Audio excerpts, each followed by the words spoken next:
Welcome to Channel 8 News. I'm Daniela Martinez-Serrano. And I'm Stephanie Peterson. Coming up on Channel 8 News, we have the latest updates on the threats made to Fort Riley and what people are saying and not saying. Also find out what residents in one town may be consuming that could be harmful. But before we get to that, weather has been beautiful, but is it going to hold? Let's go outside to weather reporter Ryan Manring to take a quick look and see if we are going to need umbrellas. Thanks so much, guys. Weather has been really great this last week, but as you can see, it's a little overcast out here. It's 55 right now. Stay tuned for later in the show to see whether this weekend might get rained out or not. Back to you guys. This is Channel 8 News, KKSU LP. For Manhattan and Riley County. From Kansas State University, this is Channel 8 News. Welcome to Channel 8 News. I'm Stephanie Peterson. And I'm Daniela Martinez-Serrano. Multiple shots were fired in the area of 11th and Fremont Street in Manhattan early Sunday morning. Riley County Police apprehended a subject near the intersection of South Manhattan Avenue and Houston Street following a foot chase. 21-year-old Dante Tabrone of Manhattan was arrested for aggravated battery and criminal discharge of a firearm. Wesley Dukes of Manhattan sustained a minor injury from a gunshot wound to the leg after one of the bullets went through the wall of his apartment. Dukes was later released from Mercy Regional Health Center. Riley County Police responded to a complaint of a handgun being fired in the 1700 block of Hinton Road in Manhattan on Saturday. An unknown subject fired a handgun from the passenger side window of a yellow GTO. RCPD continues to investigate this event. If you have any information about this crime, please contact Crime Stoppers at 785-539-7777. This past weekend, Fort Riley officials were faced with an unexpected plot directed towards the military base. Luckily, the situation was handled before a serious disaster could strike. Channel 8 News reporter Natalie Otto has been following the story. Natalie? Thank you, Daniela and Stephanie. 20-year-old Topeka resident John T. Booker was arrested and charged on April 10th with attempting to use weapons of mass destruction and 2 other counts for a designed attempt to attack Fort Riley. Booker was in the final stages of completing his preparations to detonate a vehicle bomb targeting the U.S. military personnel at Fort Riley when he was arrested. A second Topeka man, 28-year-old Alexander E. Blair, was also charged April 10th with failing to report a felony in connection to Booker's plot. Blair reportedly loaned Booker money for the purpose of renting a storage unit where Booker stored components of his bomb. Fort Riley released a statement saying, "Today's arrest at no time posed a danger to military personnel or to the public. This event does emphasize the continued and ongoing threat of our nation's security and the need for all of us to remain vigilant. Our partnerships with the Department of Justice, FBI, and other federal and state agencies are force multipliers and help us ensure the safety and security of all soldiers and our Big Red One family, all those who live, work, and play on Fort Riley."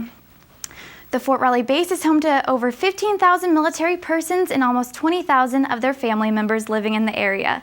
The Big Red One, 1st Infantry Division soldiers spend months in the field training in both tactical and technical operations and learning survival techniques to prepare them for combat.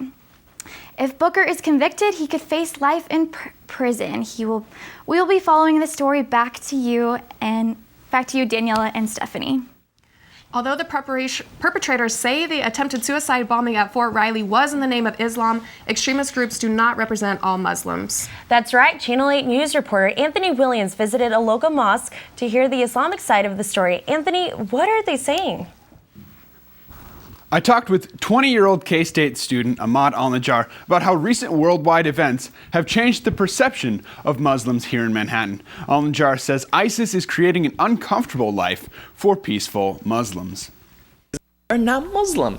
And my dad is telling me over and over, he's like, no, they're not Muslim. He's like, any person who follows the religion wrong or kills in the name of God and kills innocent people for anything like that, they are not religious. They are power hungry and they are scum of the earth.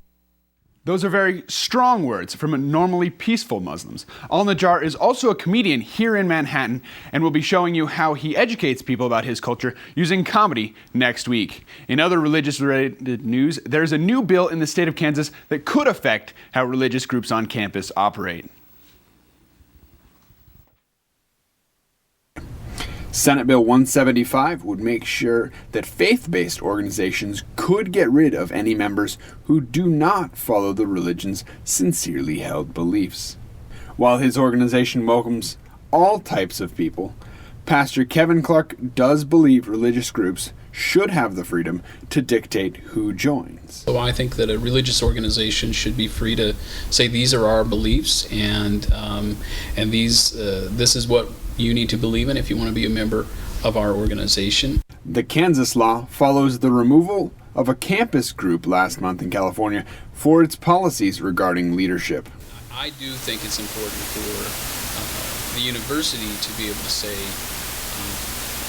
these organizations, while it's fine if they exist, they're not going to be associated with our university if they don't hold values which are in line with the campus, with the university's mission and purpose. Both Campus Crusaders for Christ and the Muslim Student Association failed to comment on the bill. I asked both the Campus Crusaders for Christ and the Muslim Student Association about the new bill, and both declined to comment. The bill has already been overwhelmingly passed in the Senate and is recommended to be passed in the House when the body returns to work on Wednesday, April 29th. Back to you at the desk, Daniela and Stephanie. Thank you, Tony. Coming up after the break, we'll hear from Greek Life members about some of the difficulties they are experiencing due to recent events. And we'll also take a look at a very expensive new building Manhattan is cooking up. Stay tuned. If you wanted to be on radio, you can by signing up to join the Wildcat 91.9. The station is open to all students, no matter what your major is. The best part, you can get experience right away as well as no sign-up fees. You can be a DJ for the alternative and hip-hop and rap rotation, or report for news and sports. Wildcat 91.9, KSDB, Manhattan.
Welcome back to Channel 8 News. I'm Daniela Martinez-Serrano. And I'm Stephanie Peterson. Religious groups on campus aren't the only organizations that may be facing some changes. Fraternities nationwide have received negative attention for recent incidents. The Sigma Alpha Epsilon chapter of University of Oklahoma was closed in March after a video of their racist chant swept the nation. The SAE fraternity of Clemson University in South Carolina was also suspended last December for throwing a Christmas party where students dressed like gang members. While there have not been any racist incidents at Kansas State University, the national issues have sparked conversations. Channel 8 News reporter Megan Miller joins us with a member of Phi Beta Sigma. Megan? Thank you, Daniela and Stephanie. I'm joined with Mikkel Neal, and he is a member of Phi Beta Sigma, which is part of the National Panhellenic Council. Now tell us, Mikkel, what were your initial reactions to these national issues? Well, my affinity towards the situation was one of ecstatic and kind of upset because we're supposed to be the ones who hold high ideals around campus and bring togetherness, and that was basically a separation. Okay, and what would happen, in your opinion, if this were to happen at Kansas State? What would your fraternity do to respond to these type of events? Well, we would have to get in contact with our regional directors and talk to our advisors and get some things understood around campus and probably have to take litigation towards those ways. Okay, and one last question. What do you do as a fraternity to interact with other fraternities and sororities on campus to keep, a diverse community here at K-State? Well, being a diversity coordinator, basically the liaison between IFC, PHC, and NPHC fraternities, making sure that everyone is working together and creating group cohesion here on campus at Kansas State. Well, thank you so much, Mikkel, for joining us. That's all the time we have. Back to you, Daniela and Stephanie. Thanks, Megan. A research institute is cooking up something new here in Manhattan. Channel 8 news reporter Caitlin Heyer has more of what's on the rise. Caitlin? Thanks, Danielle and Stephanie. Renovations have begun at an institute on North Manhattan Avenue, where groundbreaking changes will serve up some tasty results. Construction crews are hammering and sawing. When finished, there will be a brand new $7.5 million building. The American Institute of Baking International on Manhattan Avenue is expanding. AIB is the home of international and domestic students. Here, they learn the science of baking. I just wanted to come here and learn as much as I can so I could take that back home. Phase 1 of the project includes renovations on their previous building and a brand new office building. That will house people that are currently in the other building back up here, and it allows for us to do further expansion of our laboratories and pilot plants. The original AIB building was built 35 years ago. So it's a little outdated, and this will give us the capability of meeting the needs of what today's labor force, today's people are looking for when they come to work for a company like ours. Just as bread rises, so does the square footage. The office space behind us is 10,000 square feet, and it will be we'll call it state-of-the-art, really open area atmosphere, the kind of place that you'd feel real excited about coming to work. This project is just the beginning of AIB International's growth. People have told me we've been the best kept secret in Manhattan, and I'm hoping that with not only the renovation and construction that we have here, but we're also trying to do in the community, it will make us one of the employers of choice. AIB plans to have Phase 1 completed by the end of this year, and then they will move on to the rest of their renovations. Back to you, Danielle and Stephanie. Thanks, Caitlin. Those renovations look like they're coming along. As another school year begins to descend into summer, many current and future Wildcats are looking to see what opportunities K-State has to offer them. And it would appear that the campus was packed with purple as students carried out their search during the recent K-State open house. Channel 8 news reporter Matt Cashel wandered around the K-State family. He joins us now to open our eyes to open house. Matt, what did you see? Daniela and Stephanie, you're exactly right. Campus was swarming with information seekers in hopes of getting a look at what life at K-State is all about. One of the attractions that people couldn't stop buzzing about was the K-State Selfie Challenge. Sadly, I didn't get a chance to compete in it my selfie, but if you search the Instagram and hashtag and Twitter hashtag, you're in for a fun look at what it was like. Matt, it looks like everyone had a great time, and I'm a little sad that I missed out on this because I am the selfie queen, and I know I would have definitely rocked first place in this challenge. Daniela, I've got to agree with you. Your selfie skills probably would have won you the gold. Thanks, Matt. Coming up next on Channel 8 News, residents in the North Central Kansas got a shocking letter in the mail about what they drink every day. And we'll be joined by Ryan Mannering to take a look at this week's weather forecast. I'm Michael. I'm Maureen. May. And we're four of the members of On the Spot Improv Club. We do everything improvised. Completely live. We're so good at group thing. We all just say a word and everyone will know what I'm thinking. Brownie Thompson. If you change your word, then we don't know what you're talking about. Improvise. Okay. One more time. Ribbon. I don't understand what. How am I supposed to know what you guys are gonna think?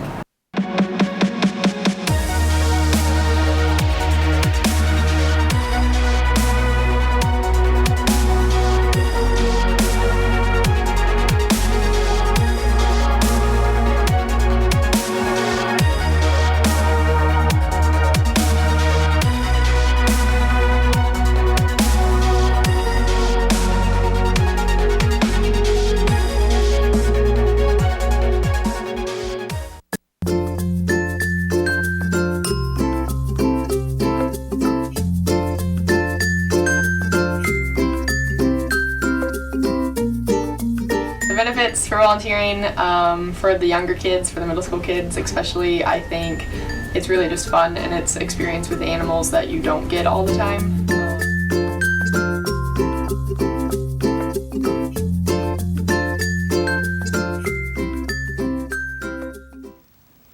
Welcome back to Channel 8 News. I'm Stephanie Peterson. And I'm Daniela Martinez Serrano. Recently, Junction City residents received some surprising news in the mail. Residents opened a letter that said their drinking water might be unsafe. Channel 8 News reporter Alec Gartner is here to tell us more about this unsettling message. That's right, Stephanie. Trialomethanes, a long word with some potentially long-term side effects, were found at too high of a level in the Junction City water, and residents got the news by mail. A little bit surprised that I get a letter that says, maybe 20 years from now, your water can give you cancer. In the letter to residents, the water department recently violated a drinking water standard. The amount of total trialomethanes, or TTHM, is too high for people to consume. Drinking water with an excess of TTHM has led to an increased risk of getting cancer, which has some residents feeling uneasy. I was actually really angry. My husband's deployed, and I called him right away, and I'm like, this is why our dog's sick. Clean water. It's what we expect in our homes every day. But in a letter from the Junction City Water Department, some residents might be drinking contaminated water. I have friends that live all around JC, and not all of them got this letter, and they all got it at different times, so that really kind of ticks me off too. The water department isn't saying the effects are immediate. A statement from an official says the dangers are long-term, and you have to continue to drink the water at these elevated levels to be at risk. Still, some are taking precautions. We actually switched to bottled water, and actually when I got this letter, it's the first thing that went on Facebook for the day, saying this is why I drink bottled water. For now, the department is flushing the old water to see if the levels go back to normal. Residents hope the issue will be resolved soon. Something needs to be done, because I'm not going to pay for water if it's contaminated. Clearly, people are upset about the situation. What is the water department saying about all of this, Alec? Well, right now they're doing really extensive tests, but have to wait a couple of months to see the results and see if the water levels get back to normal.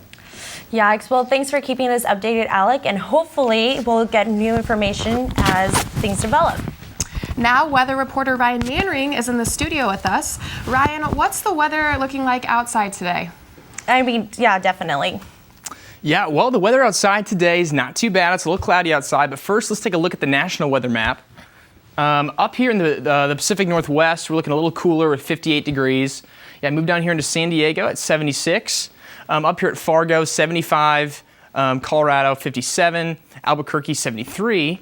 And then we've got over here Kansas City, we've got 65. We have Dallas down here, 79. Boston, 64, and Miami, 86. Now, the whole status of the country is a little bit overcast, and so now let's go over to the next map. As you guys can see, these low pressure fronts are pushing some storms forward, pushing them west, and that is bringing in some low pressure systems that are going to bring some rain. So let's go over to the Kansas map now. And so for Kansas, it is overcast over pretty much the whole state. So over in Colby, we're 71. Dodge City, we got a high today of 74. Osborne, 70.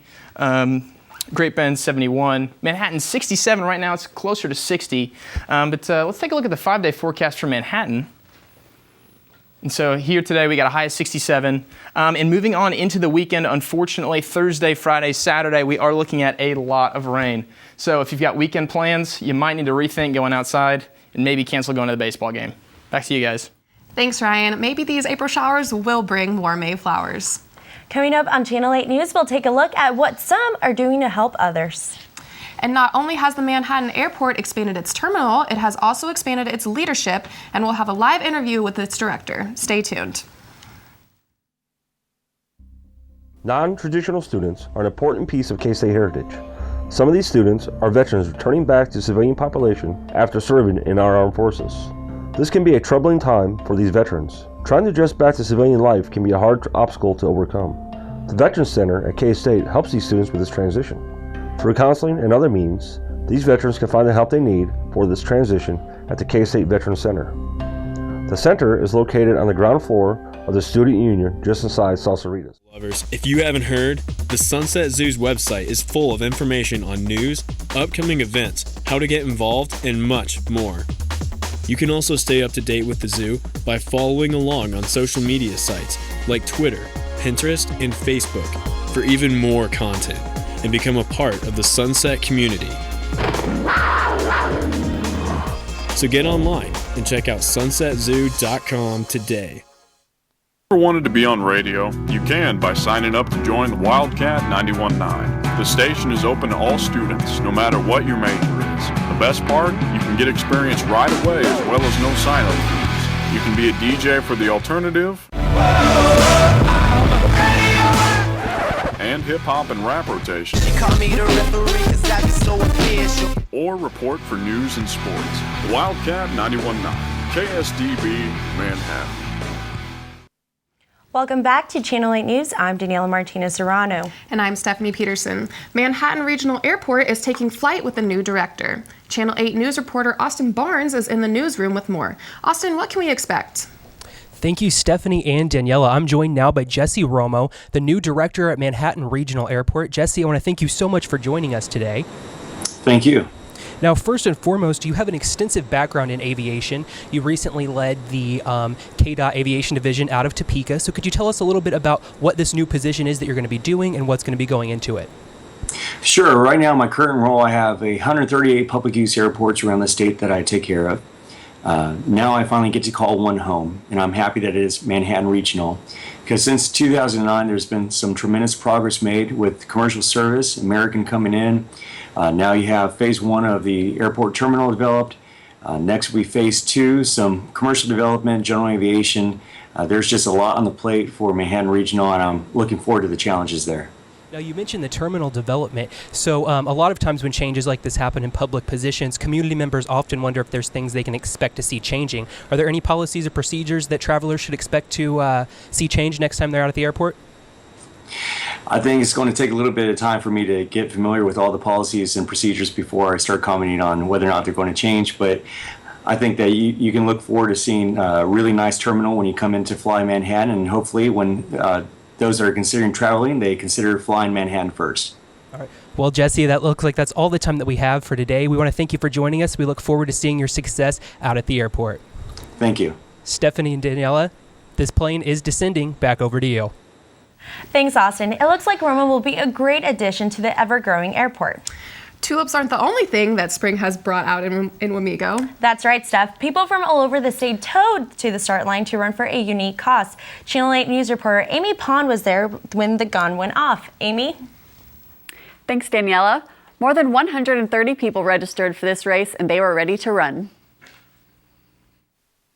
All right, runners ready. Ready, set, go.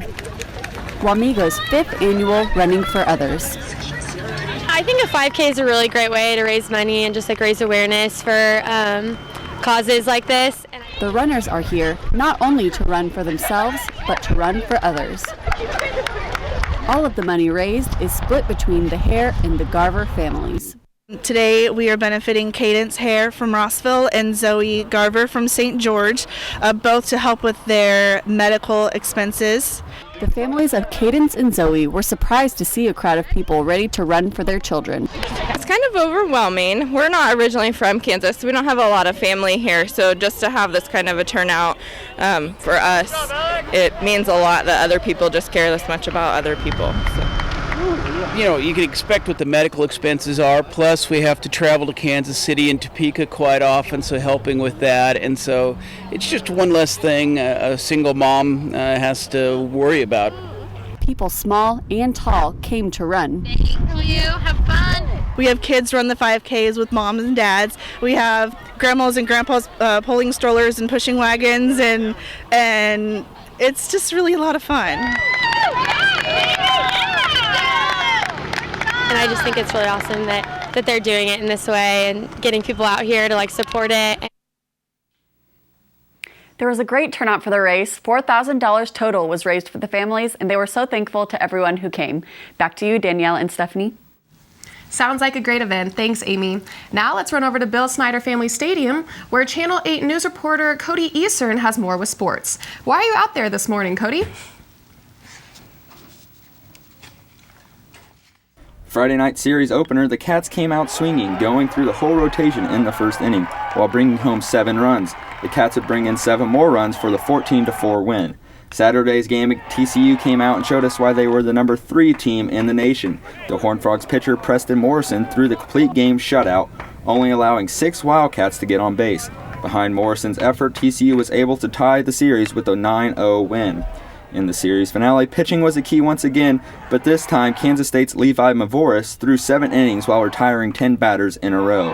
Tyler Wolf matched a career high, driving in 3 runs as the Wildcats clinched the series with the 6-2 win over the Horned Frogs. Coming up on Channel 8 News, we'll take one final look at the weather. We'll be right back.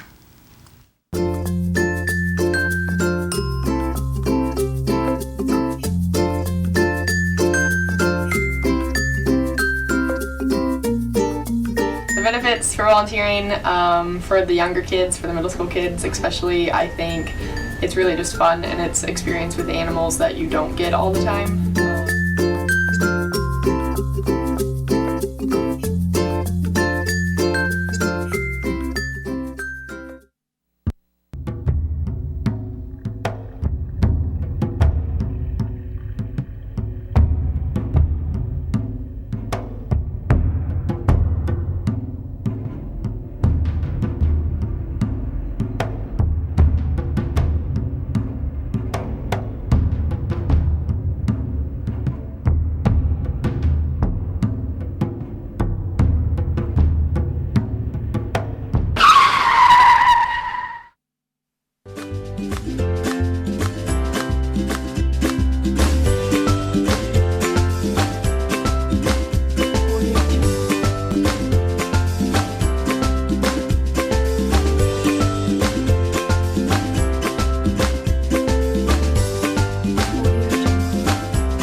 Welcome back. I'm Daniela Martinez Serrano. And I'm Stephanie Peterson. With spring finally here, what can we expect for this weekend, Ryan? Well, you can expect a little bit of rain starting tomorrow all the way through the end of Saturday. So if you got any weekend plans, probably take them inside or make sure you get your rain jackets ready. Back to you guys. Thanks, Ryan. Hopefully those clouds don't stick around for too long. It'd be nice to soak up some sun this weekend and be able to lay outside and enjoy this nice weather. That would be great, Daniela. I might do that because I think I need a little bit more sun. I think I'm feeling a little pale right now. That's all we have for this week at Channel 8 News. Check back next week for the latest around Manhattan and Junction City.